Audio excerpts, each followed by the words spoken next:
નમસ્કાર દોસ્તો, શાંતિશ્રમ ન્યૂઝમાં આપનું સ્વાગત છે। ડીસા શહેરમાં ભવ્ય શિવયાત્રાને લઈ શિવસેના સમિતિની મહત્વપૂર્ણ બેઠક યોજાઈ। ડીસા શહેરમાં આવનારી ભવ્ય શિવયાત્રા આયોજનને લઈ શિવસેના સમિતિ દ્વારા મહત્વપૂર્ણ બેઠક યોજાઈ।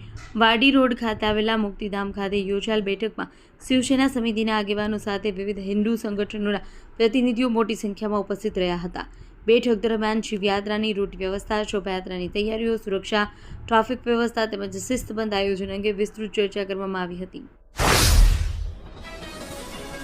બનાસકાંઠા જિલ્લાના મુખ્ય મથક પાલનપુરમાં તંત્રની ઘોર બેદરકારીથી લોકો ત્રાહિમામ પોકારી ઉઠ્યા। પાલનપુરમાં 100થી વધુ ગામડાઓને શહેરની જોડતો ધણિયાની ચોકડીથી સિટી તરફનો મુખ્ય માર્ગ છેલ્લા 3 માસથી ભૂગર્ભ ગટરની કામગીરીને લઈ ખોદી દેવાયો છે, પરંતુ કામગીરી ગોગળ ગતિએ થતાં સ્થાનિકો સહિત વાહન ચાલકો ભારે મુશ્કેલી વેઠવા મજબૂર થયા છે। ત્યારે હવે જો ટૂંક સમયમાં કામગીરી પૂર્ણ નહીં કરાય તો સ્થાનિક વેપારીઓ રસ્તો બ્લોક કરવાની ચીમકી ઉચ્ચારી છે। રાજ્યના વન અને પર્યાવરણ મંત્રી પ્રવીણ માળીના હસ્તે ડીસા તાલુકાના રમૂળ ગામ ખાતે ગામના સર્વાંગી વિકાસને ગતિ આપવા નવનિર્મિત સ્પોર્ટ્સ મેદાન તેમજ અદ્યતન સુવિધાઓથી સજ્જ લાઇબ્રેરીનું લોકાર્પણ કરાયું હતું। આ પ્રસંગે મંત્રીનું પુસ્તકોથી રજત તુલા કરી વિશેષ સન્માન કરવામાં આવ્યું। ગામના નાગરિકો, યુવાનો, વિદ્યાર્થીઓમાં નવા વિકાસ કાર્યોને લઈ ઉત્સાહનો માહોલ જોવા મળ્યો। બનાસકાંઠા જિલ્લામાં એક ખોરાક અને ઔષધ નિયમન તંત્ર દ્વારા ખાદ્ય પદાર્થોમાં થતી ભેળસેળ રોકવા માટે કડક તપાસ અભિયાન હાથ ધરવામાં આવ્યું। કામગીરી અંતર્ગત તારીખ 13 ફેબ્રુઆરી 2026ના રોજ designated officer TM Patel, food safety officer ES Patel તથા HJ ડામોરની ટીમ દ્વારા ચંડીસર GIDCમાં આવેલા પ્લોટ નંબર 195 પર કાર્યરત શ્રી સવાઈ મિલ્ક પ્રોડક્ટ નામની પેઢીમાં ઓચિંતી તપાસ કરવામાં આવી હતી। Simco sunlight pants queen સાફ્ટર મશીનથી colour બનાવનાર નવીન ઘરને સુશોભિત કરવા એકવાર અવશ્ય મુલાકાત લો। Simco sunlight pants.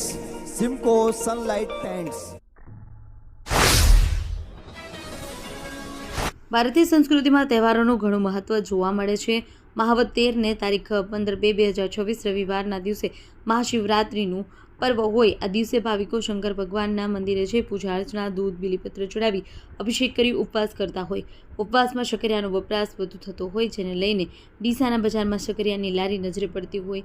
લોકો ખરીદી કરી શિવરાત્રિના દિવસે લોકો આનંદભેર સેવન કરતા હોય શક્કરિયા લારી નજરે પડે છે। બનાસકાંઠા જિલ્લા પાલનપુર એક ઘટક અંતર્ગત કાણોદરા ગામ ખાતે પોષણ સંગમ કાર્યક્રમનું આયોજન કરવામાં આવ્યું।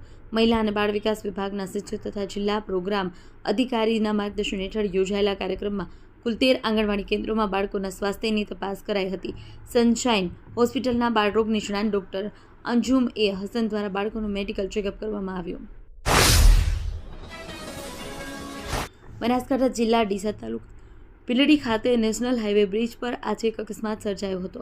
શિહોરીથી ડીસા જઈ રહેલી છોટા હાથી પલટી ખાઈ ગઈ હતી, જેમાં ડ્રાઈવર નીચા પહોંચી હતી। માહિતી અનુસાર ગાડી બારદાન ભરેલી હાલતમાં હતી। બ્રિજ પરથી પસાર થતી વખતે અચાનક તેનું ટાયર ફાટતા ગાડીએ પલટી મારી હતી।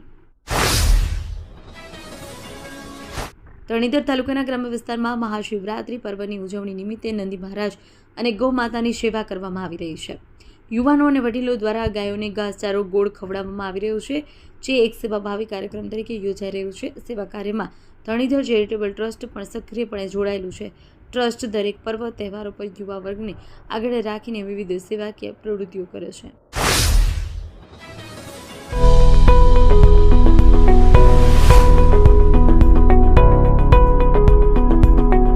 આપ આવો આજે દિયોદરમાં બનાસ ડેરી સંચાલિત ઉમંગ મોલમાં, જ્યાં આપને મળશે બનાસ ઘી, બનાસની ચા, નવરસ તેલ સહિતની જીવન જરૂરિયાત તેમજ કરિયાણું તથા કોસ્મેટિક ચીજ વસ્તુઓ તેમજ પશુહાર સામગ્રી મળશે વ્યાજબી દરે। આજે સંપર્ક કરો ઉમંગ મોલ, ખીમાળા બાબર હાઈવે, તિરુપતિ સોસાયટીની સામે, બ્રિજના છેડે। આજે સંપર્ક કરો 94 276 45 123। ઉત્તર ગુજરાતમાં કપાસની ખેતી કરતા ખેડૂતો માટે મોટા અને રાહતના સમાચાર સામે આવ્યા છે। પાટણ અને બનાસકાંઠા જિલ્લામાં ખેડૂતો હવે મહેસાણા જિલ્લાના ઉનાવા અને વિસનગર સ્થિત કોટન કોર્પોરેશન ઓફ ઇન્ડિયાના કેન્દ્રો પર પોતાના કપાસ વેચી શકશે। મહેસાણાના સાંસદ હરિ પટેલની રજૂઆત અને પ્રયાસોને પગલે કેન્દ્ર સરકાર દ્વારા લોકહિત નિર્ણય લેવામાં આવ્યો છે, જેનાથી સીધો ફાયદો સરહદી જિલ્લાના હજારો ખેડૂતોને થશે.